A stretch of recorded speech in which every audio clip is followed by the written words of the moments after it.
નમસ્કાર મિત્રો, તો ડાયરા ને રામ રામ ને મારા બધા ખેડૂત મિત્રોના આજના અમારા નવા વિડીયોની અંદર સ્વાગત છે। તો મિત્રો આજે આપણે વાત કરવાની છે બાજરીની ખેતી વિશે। તો સૌથી પહેલાં તો હું તમને બતાવી દઉં છું અમારા જે ખેતરની અંદર જે બાજરીનું વાવેતર કરેલું છે એ। તો મિત્રો આ જે બાજરીનું વાવેતર કરેલું છે કંઈક અલગ રીતે કરવામાં આવ્યું છે અને આ બાજરીની અંદર આપણે કોઈ પણ જાતનું ફર્ટિલાઇઝર ખાતર કોઈ પણ ખાતરનો ઉપયોગ કરવામાં આવ્યો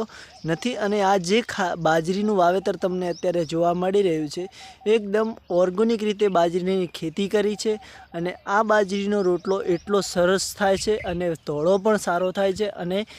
મીઠો પણ આપણને બહુ સારો મીઠો પણ લાગે છે ને ખાવામાં પણ મજા આવે છે। તો મિત્રો અત્યારે તમે જોઈ રહ્યા છો કે જે આ બાજરી જોવા મળી રહી છે એના કોહણા પણ મોટા મોટા થઈ ગયા છે। એની જે બાજરીની હાઈટ પણ અત્યારે 7 થી 8 ફૂટની લંબાઈમાં હાઈટ જોવા મળી રહી છે અને અત્યારે આપણે આ બાજરીની અંદર પાણી વાળ્યું છે ને પાણી વાળીને આપણે આવી ગયા છીએ ખેતરની અંદર। તો મિત્રો જે કે ઘણા બધા ખેડૂત ભાઈઓ જે બાજરીનું વાવેતર કરતા હોય છે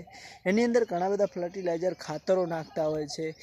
એમાં મોટા ભાગે યુરિયા ખાતર વધારે નાખતા હોય છે। તો મિત્રો એ પણ આપણે જ ખાઈએ છીએ અને આપણા હેલ્થ પણ ખરાબ થતી હોય છે કારણ કે એની અંદર યુરિયા DAP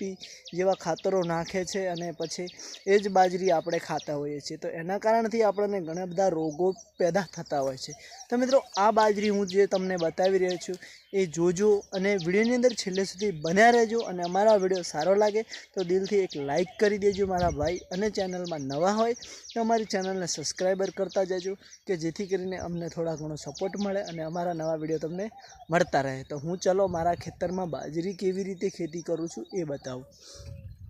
તો દોસ્તો તમે જોઈ શકો છો જે મારા ખેડૂત ભાઈઓને આ જે બાજરીનું ઉત્પાદન તમને જોવા મળી રહ્યું છે, આ બાજરીનું જે વાવેતર તમને જોવા મળી રહ્યું છે એની અંદર અમે સૌથી પહેલાં જ્યારે બાજરી આપણે પહેરવાની હતી ત્યારે જમીન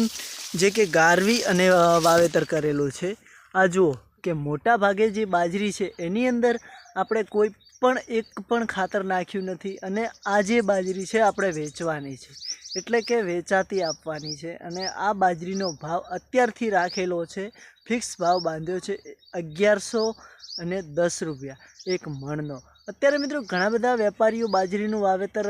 જે કે ખેડૂતો પાસે કરાવતા હોય છે જે મોટા ભાગની જમીનો ઘણી બધી હોય છે પણ એમાં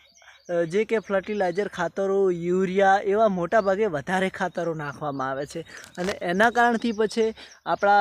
નાના નાના બાળકો આપણે ખેડૂત ભાઈઓ ઘણા બીમાર થતા હોય છે ને બીમાર થયા પછી આપણે આ ખાવાના કારણથી જ આપણે બાજરી ઘઉં જે પણ ખાતા હોય છે આપણે કેમિકલવાળું જ ખાઈએ છીએ એના કારણથી આપણને આટલો બધો રોગ પેદા થાય છે અને આપણે પૂરી જિંદગી જીવી શકતા નથી અને આપણો જ અડધી જિંદગી તો દવાખાનાની અંદર વીતી જતી હોય છે ભાઈઓ। તો મિત્રો એટલા માટે હું બધાને એટલું કહેવા માગું છું કે જે પણ મારા ખેડૂત ભાઈઓ તમે ખેતી કરતા હોય તો જે આપણે બાજરીનું ઉત્પાદન લેતા હોય છીએ કે ઘઉંનું ઉત્પાદન લેતા હોય છીએ